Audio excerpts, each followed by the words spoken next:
2018 K.C.S.E. Paper 2, Chemistry. Question number 1, again, is coming from the topic Organic Chemistry. Join me in this video as we look at how best a candidate was supposed to have answered question 1 in the year 2018 to be able to get the maximum marks.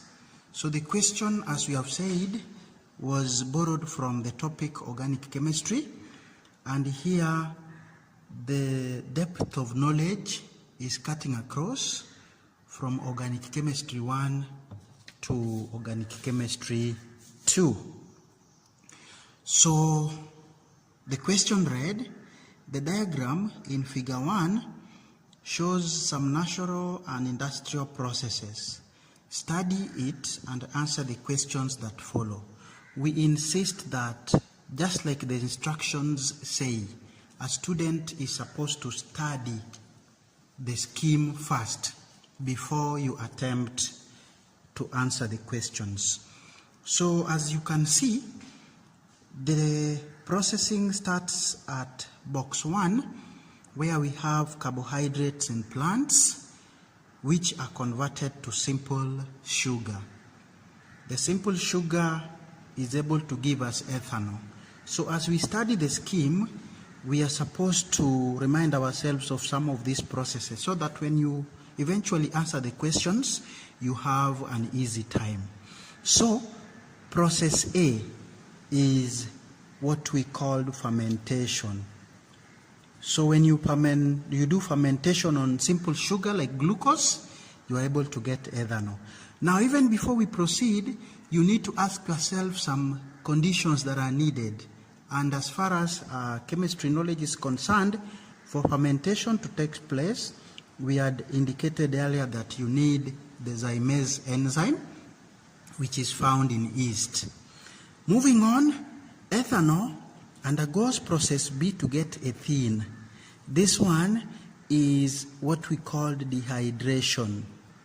Now, for dehydration to take place as well, you need concentrated form of sulfuric acid and a temperature of about 160 to 180 degrees Celsius.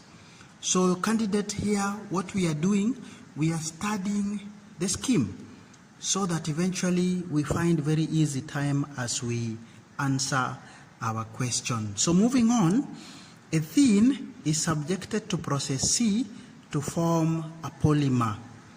The polymer here will be called polyethylene or polythene, and the process C is called addition polymerization or simply polymerization, or self-addition reaction if you so wish. Then coming down, we have process F, which ethene undergoes to give us this. This is what we called ethane 1,2-diol. So if you can remember, this is obtained from ethene if it undergoes what we call oxidation. So process F is oxidation, and here we are using acidified potassium manganate 7.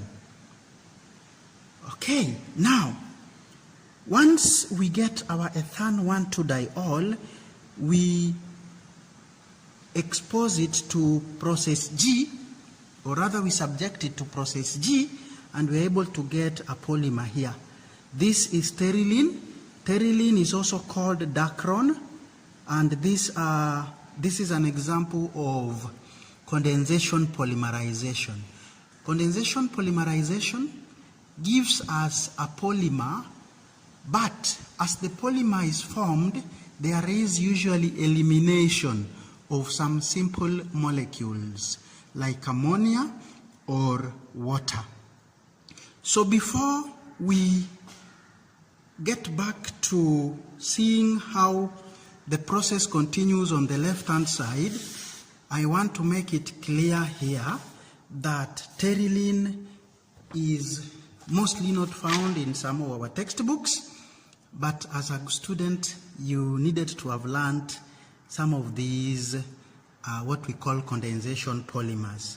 So allow me to explain how process G takes place at this point, where we obtain pterilene from methane 1,2-diol before finally we come back and complete studying our scheme on the left-hand side.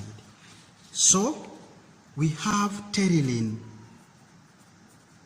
Pterilene is also known as dacron, just as we have mentioned. So to obtain pterilene, we have two monomers that are reacted together. This monomer is the first one, and this one we are familiar with it. It is called the methane 1,2-diol. So you will need N molecules of the same, and then you will react it with another N molecules of a structure here that looks a little bit scary but manageable if you have gotten time to study your notes carefully. So this other one is another polymer that you need to react with the first one to give you your pterilene. This polymer, this monomer here is called benzene 1,4-dioic acid. Benzene 1,4-dioic acid. So when you pick N of each, allow me to put my arrow going down because of space, you are able to get pterilene. And pterilene has this structure. Pterilene has this structure. This structure here will be for our pterilene.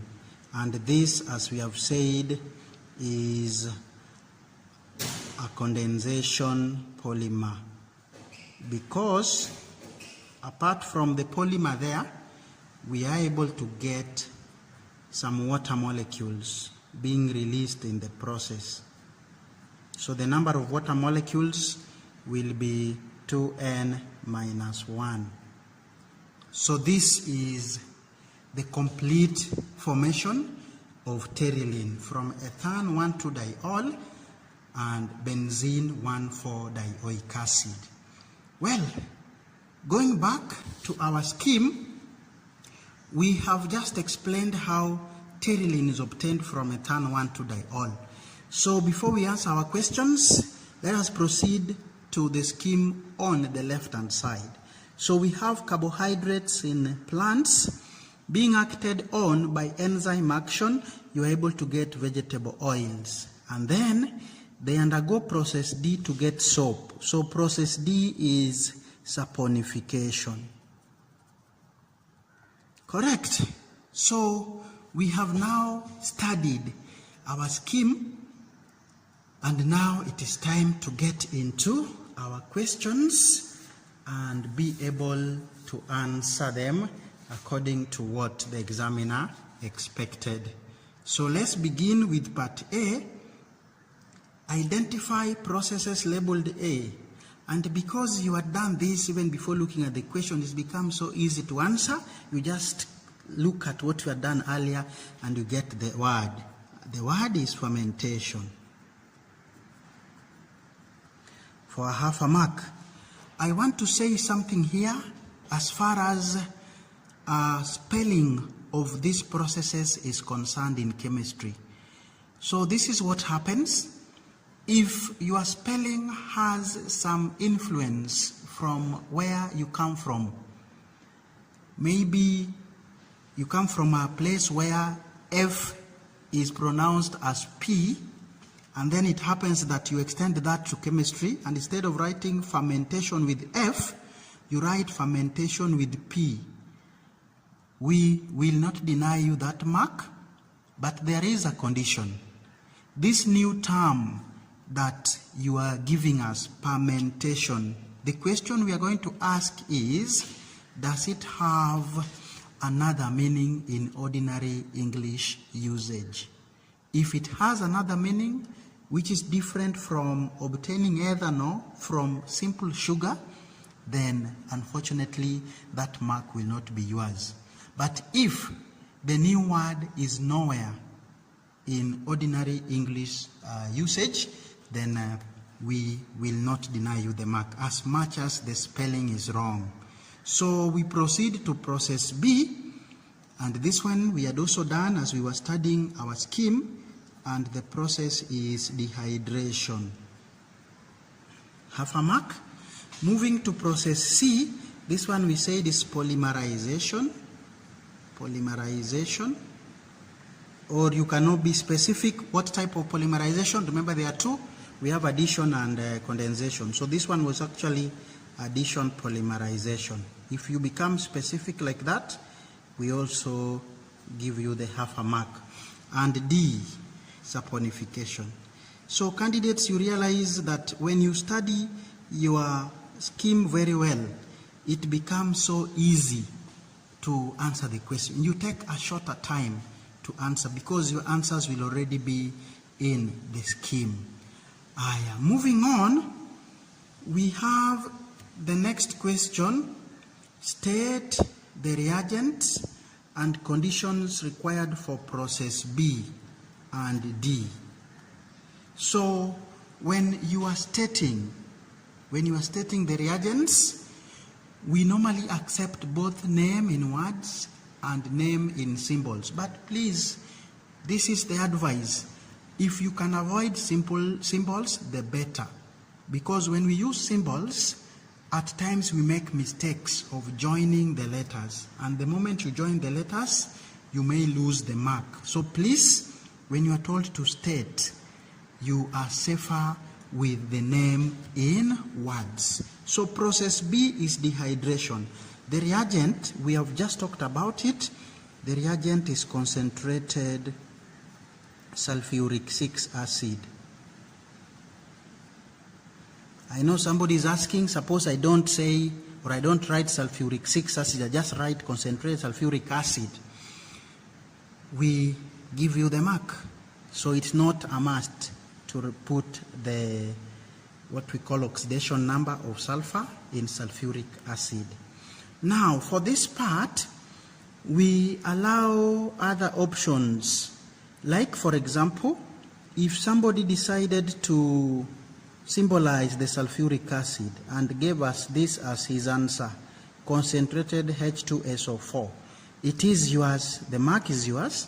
But if you mess up with this symbol, maybe, for example, you find somebody who writes sulfuric acid like this, you easily miss the mark. You know the answer, but because I don't know whether you're in a hurry or you don't want to write this in words, you end up putting the wrong symbol and you therefore lose your marks. So our advice is, please, if you are asked to state, unless you are told to write the formula, if you are asked to state, please go for the name in words.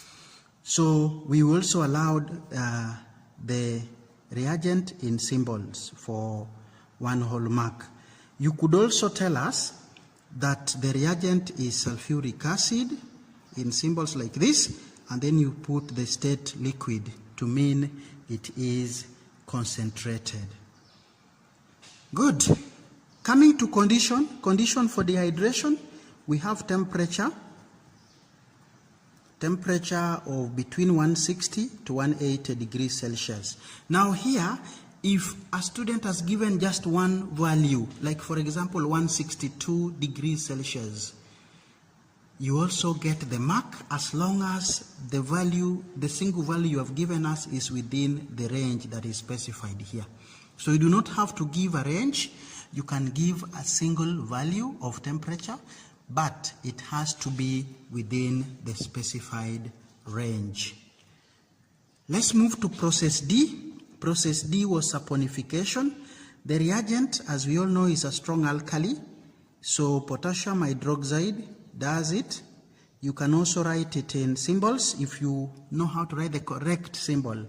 Or we also do have sodium hydroxide being used for the saponification process. The condition, you have to boil. So the condition is boil, or you can say boiling, or you can say heating or heat. But when you write warm, we would not give you the mark. So be careful. We only allowed boil, boiling, or heat, but not warming. Higher.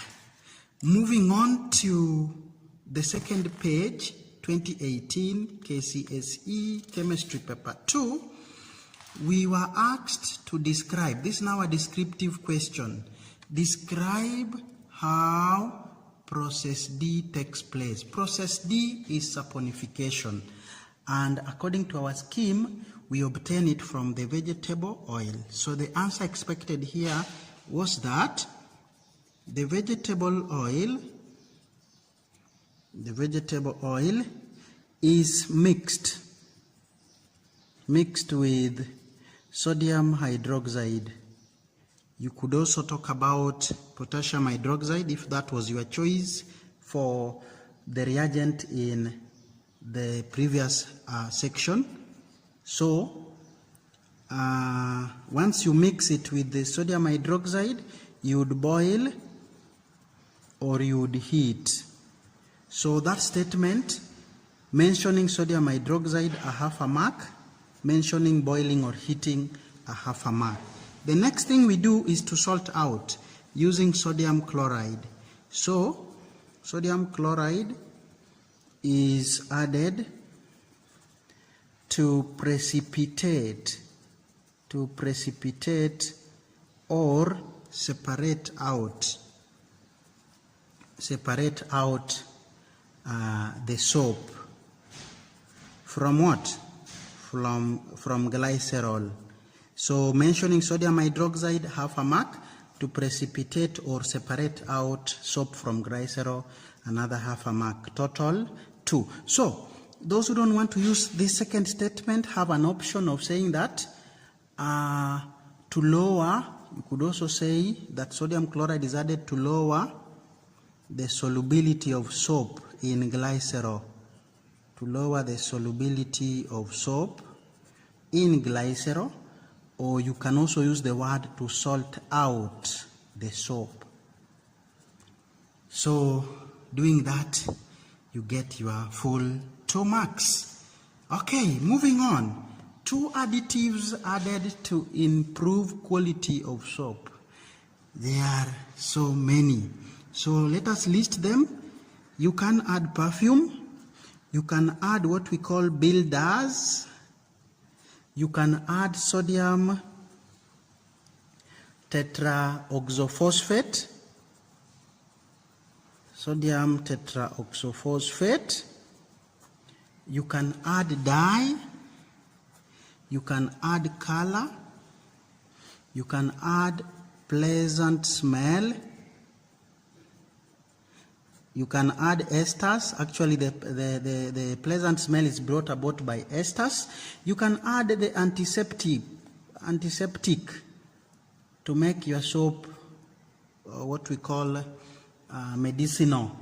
You can also add sodium silicate, and you can even add sodium carbonate. So all these were the additives that were captured in the scheme. Any 2 for a half a mark to score there. State the reagents required for step F. Step F, I am getting ethane 1,2-diol from ethene. The process is oxidation. So as we have said, our oxidizing agent that we normally use is acidified potassium manganate 7. Manganate 7. That would be the answer. You can also use the condensed form, the acidified potassium manganate 7. But please make sure you print it well without joining the letters, and then you put stroke H+, which means it has been acidified. Good. Coming to G. G is where we are obtaining pterylene from ethane 1,2-diol. So the reagent is the second monomer, which we wrote earlier in the video, and the answer expected here was benzene 1,4-dioic acid. Or you could just write benzene dioic acid without the 1,4, benzene dioic acid. Or you could as well go ahead and draw it. The structure looks like this. For those who read further and wide, that is the structure of benzene dioic acid. And then we were asked next to draw the structure of pterylene. I had drawn it earlier, so we just copy that here. Sometimes the examiner puts the candidates to task, like this here, and you can imagine this was number 1. Anyway, everything is possible.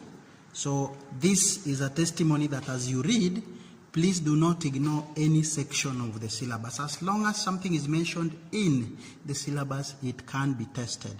Polymer C is obtained from ethene, so the answer is polyethene, or you can simply say polythene, the street name. And then the last question is similar to the one we had for 2017. One disadvantage of the polymer formed in D Roman 1, and that is polythene. So we have said more than once that for you to answer this question, please think of the plastics being non-biodegradable, non-biodegradable, or another option for this is that they pollute the environment. That is the first point. You can go for any of those. And the next disadvantage is that these polymers produce poisonous fumes when burnt. And then we can also talk of them accelerating fires. Accelerate fires when burnt, which can also mean that they are highly flammable. So all these would give you the 1 mark, any of those. Thanks for your time. That was 2018 K.C.S.E. Paper 2, Question 1. Again, testing on organic chemistry.